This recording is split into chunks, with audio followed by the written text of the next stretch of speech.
I do that to all my wives.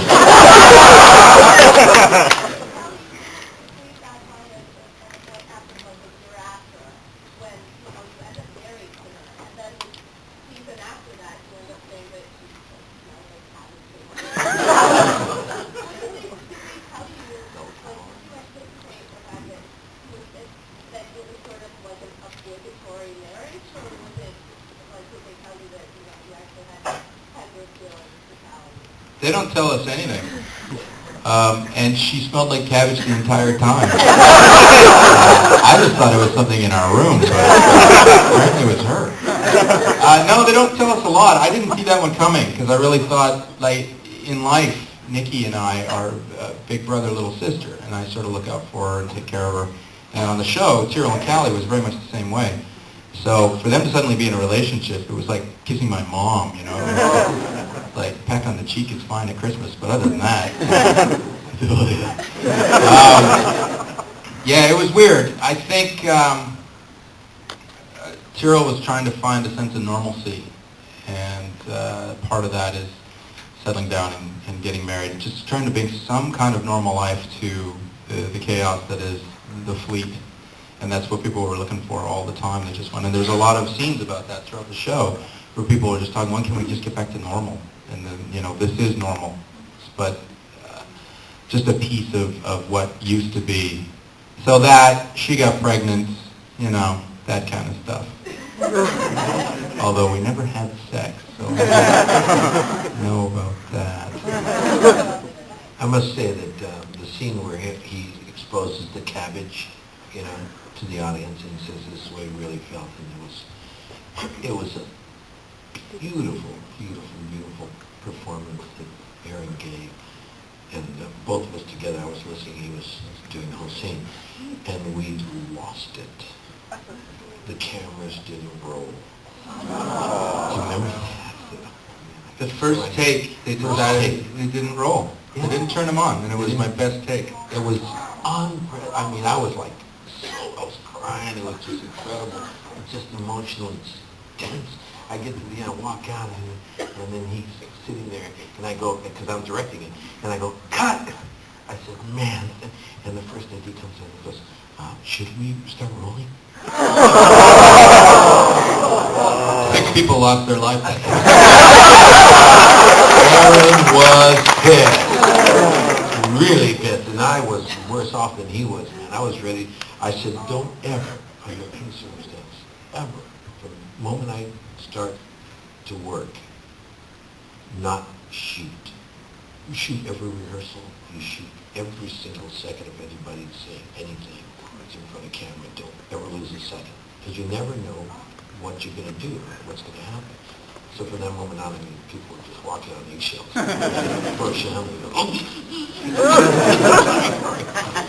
Douglas, I'm so sorry. Douglas, oh my God, I just got it. Walk away from me right now, Shandy. This was really mind-blowing. Alex, go ahead. So first, you could get back on him for London by telling the story of the first scene you had together. I will. But I had 2 questions for you. The first one is in Sine Qua Non, and the scene that you have with Apollo where you're talking and you're telling him that you're going after Rosalind, or Adamus is telling him he's going after Rosalind. He's holding a frame in his hand with one shot. What's the scene longer, and what's the frame he's holding? There's a photograph of him and his brother. Okay. And that's really, that frame was being held. Was It was just for him. No. Well, yeah, probably. Because you don't see him move, so when did he pick it up? Yeah. No, basically, when the scene starts, he has it in his hand. But, and the scene did start with him looking at it and then turning, and then I come into the room. But that's, I mean, would you like to see that, or would you like to continue to get some of the story in there? Because we have to cut out a lot of stuff. So many times you don't ever see people exiting and coming in, or, you know, you don't even see a wide shot of the scene, you know, and that's really made our style. So because of you only have 43 minutes, and everything is just as tight as it can be. So yeah, he did a whole thing with it. He starts the scene off by himself in the room, and then I come into the room. Okay. And so that's why you saw him holding something. Most people didn't even catch it. You guys are tough. Alex has watched it 87 times. Eight times, it's not the first time, I'm sorry. What I wanted to ask you in London already was, you did Suit as a play, and then you did it as a movie. Was it difficult to, like, change gears with, with different takes, or? I did a play called Zutsu, which was done in 1978. Then went on to be done as a major motion picture. And the performance that I gave on that was after 4 years of doing it on stage. Yep. And so it was really, and so we did very few takes. It was a $2.5 million production. I got $5,000 for putting that role on film from Universal. They made a fortune off of it. And that's really the price you pay. And basically that performance per se was pretty much the realities of what I was hitting on the stage. So it was a lot of fun. It was real easy, and I ended up having a great time doing it. I'm glad they documented it. You know, they got it for nothing. Yes, sir, Andres. Any comments about working with Don Johnson? Comment. Yeah, he's a great guy. Next question. Great guy. Go ahead. I got a question. Would you describe your professional relationship with Ronald D. Moore? And the second question is, you guys, now that the show's over, you guys probably had a big staff party. And how much scotch did Ron actually bring to the party? He would know that.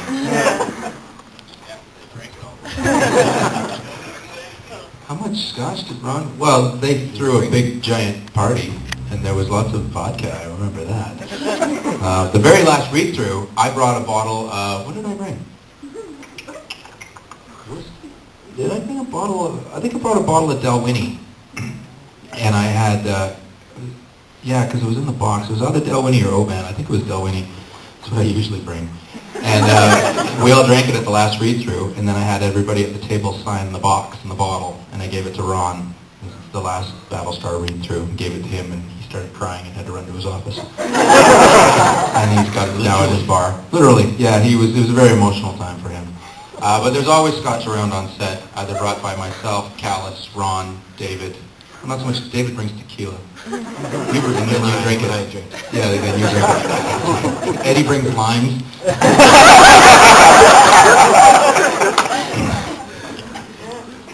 Go ahead. Yeah. Again, happy birthday to you, and thank you both for coming. You directed an episode called Escape Velocity. I'm thinking specifically the scene where Tyrrell pours out his calibrating guilt at a down at the bar. Right. Right.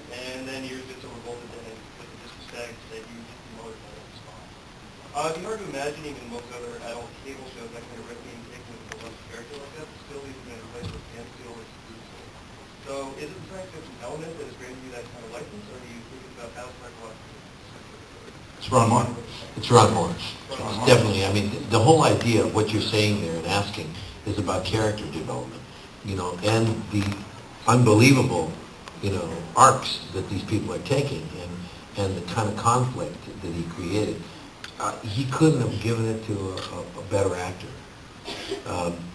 What Aaron did there was so right on. People could relate to him 1,000%. And then my reaction, people could relate to it 1,000%. And you saw, and it pained you. It pained you to see all of a sudden the chief and the admiral going through this. And for me, it was all Ron Moore. He's the last one that touches every single script. He goes through every single script, and he's the last one to touch it. And so when you have a question or something's come up, you go directly to him. You don't go to the writer who wrote the episode. You go to him and you say, what's going on here? What's the situation? And so, yes, it's a great question, and I've got to thank you for it, and especially all of you. Are we getting close? Is that why you guys are up here? And we're just starting, man.